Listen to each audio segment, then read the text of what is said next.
je pense que lorsque Diderot parle du comédien, il pose que si le comédien n'est pas capable de s'automatiser, il ne peut pas faire son travail.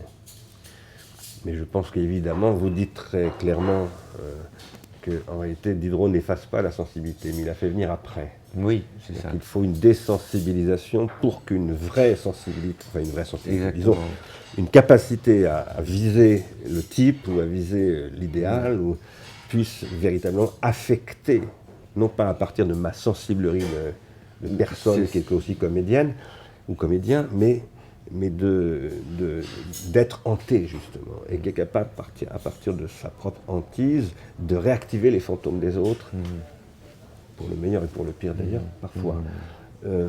Et ça, c'est l'incalculable pour moi. Et je pense que le fantôme, c'est l'incalculable. Le sujet de ce festival, c'est l'improvisation. C'est l'improvisation dans le contexte donc d'une automatisation généralisée provoquée par la numérisation dans le monde entier aujourd'hui, qui va aller très loin, parce que nous ne sommes qu'au début de ce processus. Et c'est l'ambition de soutenir une thèse publiquement, qui consiste à dire que si nous ne mettons pas l'automatisation au service de la désautomatisation, c'est-à-dire que si nous ne créons pas des dispositifs automatiques qui permettent aux individus de se désautomatiser eux-mêmes, nous allons à la catastrophe. La catastrophe que l'on appelle, disons, par exemple, les problèmes climatiques ou toutes ces choses-là, mais il y en a bien d'autres qui sont, si on parle dans un langage un peu inspiré de la physique, qui sont des problèmes d'entropie. Et ça, c'est aujourd'hui en train de se généraliser avec ce qu'on appelle les big data, parce que les algorithmes qui font des calculs sur nos comportements, qui sont capables de traiter en temps réel, à 2/3 de la vitesse de la lumière, plusieurs milliards de données sur tous les centres serveurs du monde, c'est ça qu'on appelle les big data. Ouais.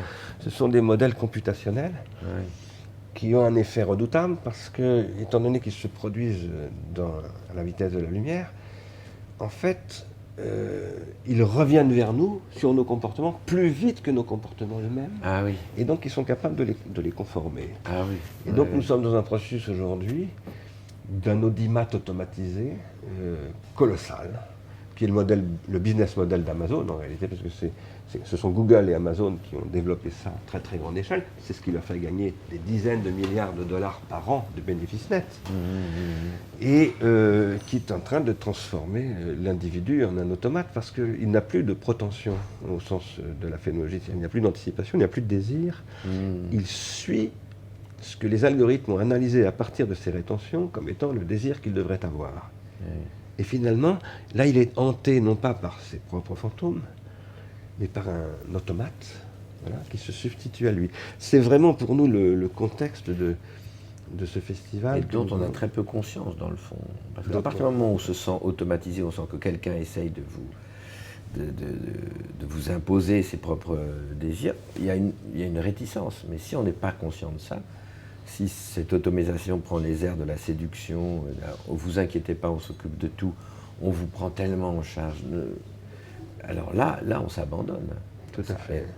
Moi, d'ailleurs, il y a sûrement des zones, des domaines de connaissances où je suis complètement automatisé, où je fais exactement ce qu'on attend de moi, et sans rechigner une seconde. Je pense d'ailleurs par exemple en technologie, je suis tellement dépassé par ça, que je vais acheter le truc exactement qu'on m'a...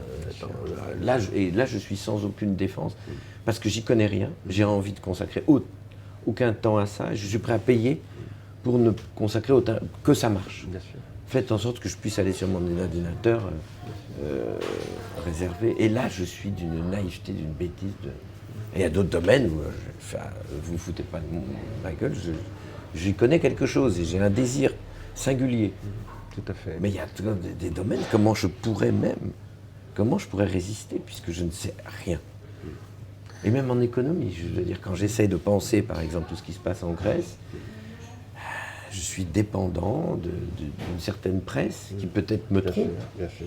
Et je n'ai pas les moyens d'avoir un degré de domination de la question qui me permet de mettre en doute. Si, alors je le fais, je mets en doute, mais je suis en doute et je n'avance pas.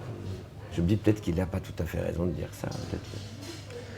Ben ça, c'est exactement notre préoccupation dans ce festival, parce que ce que nous voudrions faire, en fait, nous avons répondu à la demande du festival en proposant un dispositif d'atelier, l'Académie d'été, des artistes, des musiciens, des comédiens, des philosophes, etc. Mais nous avons aussi proposé à Mons 2015, qui accompagne tout cela, qui nous a financé un travail de recherche, un texte qui s'appelle Manifeste et manifestation pour une rencontre de l'art et de la technologie. Ou ça, c'est pas exactement le titre, mais peu importe. Nous avons appelé ça Manifeste et manifestation parce que nous pensons qu'il faut faire un manifeste, au sens où il y a des manifestes, manifestes surréalistes par exemple, et qu'il faut faire des manifestations, au sens où il faut manifester pour la Grèce par exemple, où il faut faire des demonstrations, comme on dit en Angleterre. Pourquoi? Pour dire, eh bien oui, il y a toujours de l'automatisme, partout. Par exemple, éduquer un enfant, c'est lui faire acquérir des automatismes pour contrôler d'autres automatismes qui sont des pulsions. Et donc le problème n'est pas d'essayer de se passer d'automatisme, il y en a toujours. Mais il faut les mettre en œuvre pour rendre possible de la désautomatisation. Et ça suppose une éducation. Et donc ça suppose une nouvelle politique économique, industrielle, culturelle, éducative. Et c'est ça que nous voudrions mettre en discussion.